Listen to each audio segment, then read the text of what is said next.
Hi. I just wanted to say a few things about this SOPA bill that's going through Congress right now, the Stop Online Piracy Act. I think there's a few things that people need to understand about the subject to really effectively tackle online censorship.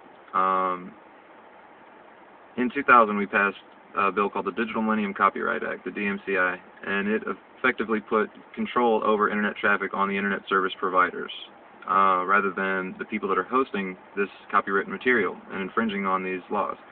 It's true that the internet service providers have a much better way of viewing and monitoring this traffic, but we don't need to put responsibility of the internet on the service providers. The internet is not theirs to regulate and control.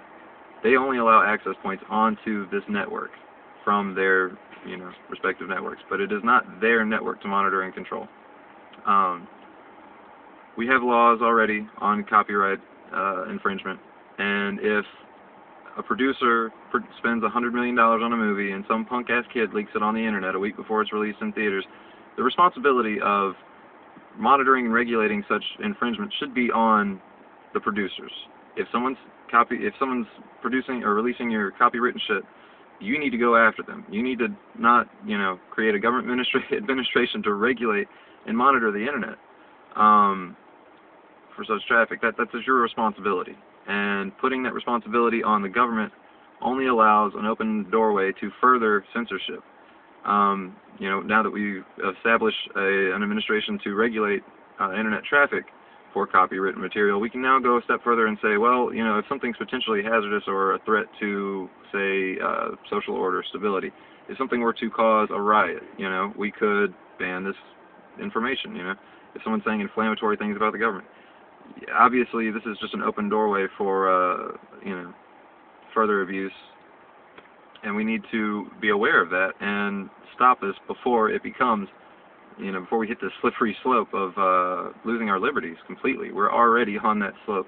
We're on the cusp in this country. The National Defense Authorization Act almost went through without any resistance at all.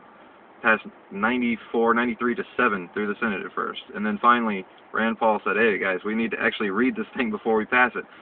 This country is so far out of control that we really, really need to not just be aware of the problems that are popping up now, but we need to be aware of why these problems are problems so that we can effectively handle these things and not just allow the government to decide what we should do about these things. We need to become more involved in the world that we live in. We need to understand that world. And I hope we can very soon, because we are on the cusp of that slippery slope right now, in this country particularly, and we are the most powerful country on the planet. If we were to fall, the rest of the world would just descend into utter chaos. Many countries across the world are already torn. The Civil War, heavy acts of injustice, overbearing government coming down on their people. We don't need to be the next. Okay? Thank you.